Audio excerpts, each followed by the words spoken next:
I'm excited for the good crowd and a great fight. There's a lot of emotion this week for yours. What are you feeling ahead of the fight?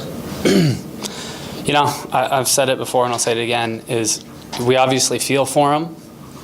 You know, us in the USA are not in that position. I don't know what he's going through, what his family's been through, but I know it's a sporting contest. I know it's between two guys. There's no bad blood. We both respect each other, and we both want to win. You know, so when Saturday night's over, he's going to go back to his life, and I'm going to go back to mine, and I hope things are getting better over there. Do you think that with the emotions he's had, cool head would give benefit to you on Saturday night?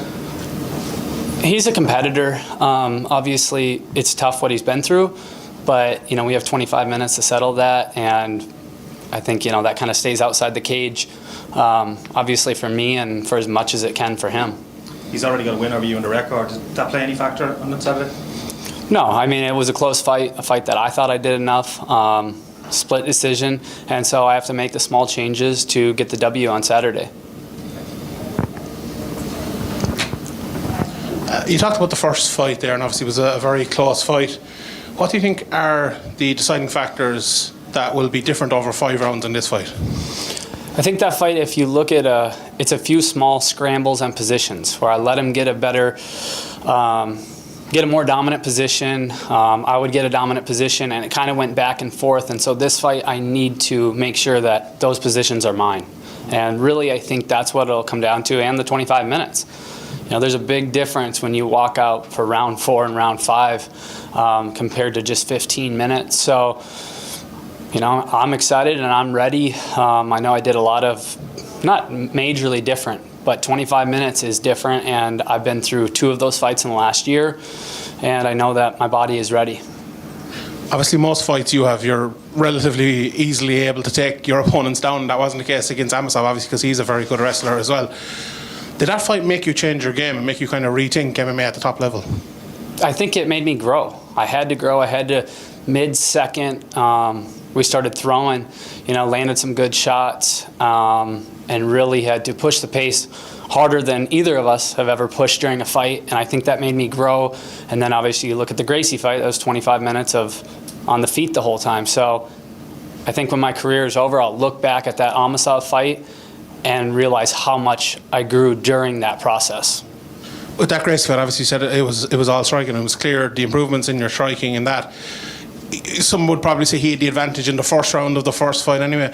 Is that a thing you think, because obviously he's been away in Ukraine, he hasn't been able to train and all, and you have been in the training room ever since.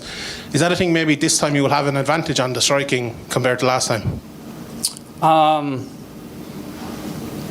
Obviously I've improved a lot, you know, and so I don't know what he's been able to do. I know he was over there for a while. I know he's been, you know, was back in Florida and training. Those are out of my control. You know, I don't know what he's been able to do, and obviously, like we said before, the situation he was in. But I do know that I have improved dramatically since November of 2020 to now February 23, and that's what any great fighter will do, is continue to improve. You know, you have to improve in this sport that's always evolving and always getting better. Last question for me. I know you have a few Irish guys in the gym. Did anyone, Ian Gary or any of the lads, give you advice coming over to fight in Ireland?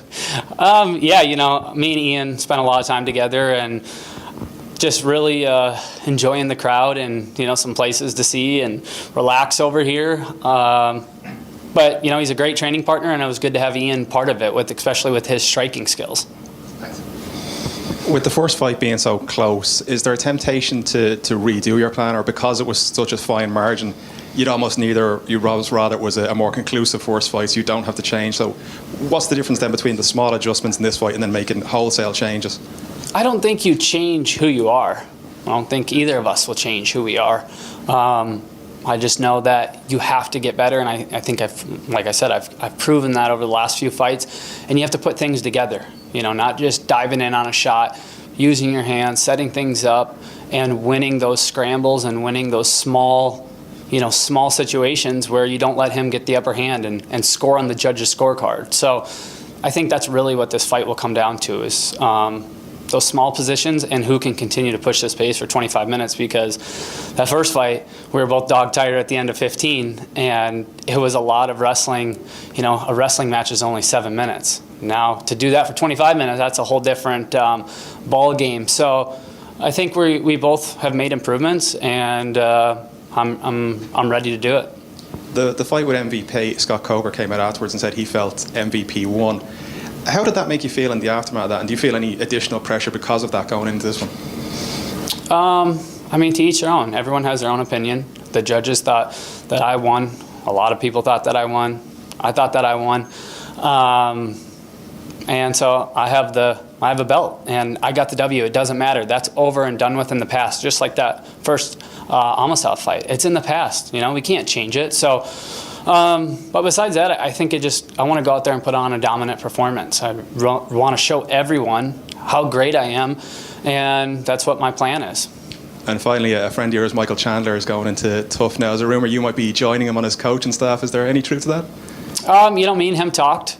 Obviously, I have to take care of Saturday night first. I think it would be a great opportunity to go over there. Bader's there now, and you know, teammates from my gym, and so I'd love to go do it. I don't know what the time schedule looks like. It's kind of in the back of my head until after Saturday night. Appreciate it. Thank you. Thanks. Obviously, Amasov doesn't have any losses on his record yet. You've only got one. How do you go into a fight with a guy like that who doesn't have any losses on his record? How do you prepare for that? You know, I fought him before, and at the end of the day, everyone's human. You know, everyone can be beat. We've seen it from Anderson Silva to Fedor to all these guys that, you know, the world thought they couldn't be touched. And, you know, if you put a shot in the right place, it doesn't matter who you are, you can go down. And so I know it's going to be a close fight. I know that. And it's two highly skilled guys, but I've made the changes, and I've spent my time in the gym and went out there and fought the best of the best. You know, and I've done that in the past 2 years since then. And so I'm very confident in my skills.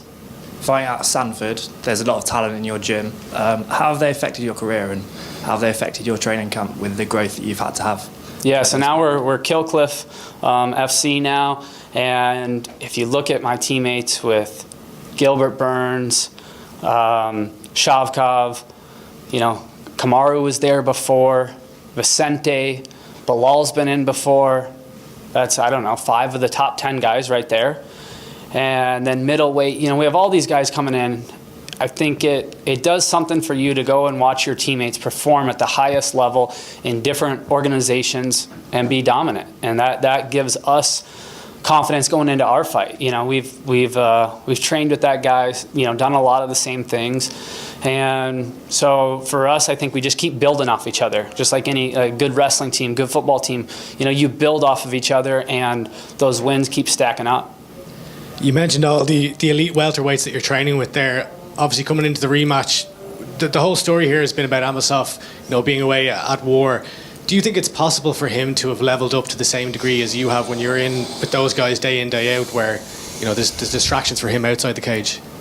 Yeah, you know, it's tough to answer because I don't know what obviously I know the first, 6 to 8 months, he probably wasn't training. You know, there was life and death situations where we weren't going through that. But I know, I guess speaking for me, that I've made the jump, and I know that he's been training for, you know, at least 6 months or something like that. I don't know for sure. You know, I want the best Amosov. That's what I want, you know, and I think that's what he wants. He wants the best version of me, and I want the best version of him. So, you know, I don't know what was going on. I can't speak to that. You spent 50 minutes in the cage with him. What specifically did you learn about his game plan or his skill set that you're going to take into this fight?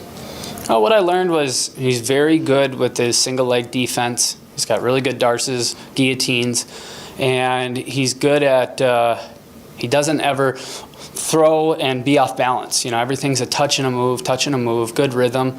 And he's tricky, you know, when you get in those positions, and that I was not expecting the first fight. You know, that surprised me a little bit, and I've learned a lot from that and spent some time with some really good wrestling guys. We've had, you know, multiple NCAA champs in the room, world team guys, and so I've made the improvements. Yeah, obviously a strong focus is on Amosov's story coming into this. Do you feel like you've been overlooked a little bit? It's champion versus champion. Obviously, he has the official title yourself with the interim. Do you feel like a champion coming into this, or do you feel overlooked at all? Listen, I showed up. I beat Gracie in a dominant fashion. I was, back home, relaxing. Took I think a week off, 2 weeks off. Got the call. And I did exactly what Bellator said. When they called, I answered. I showed up in London, beat MVP, and took home a belt. And that's what, in this sport, when they call, you answer, and I did my job. So for me, there's, I don't know, what else could I do? That was my situation, and took home a belt, and now we're here.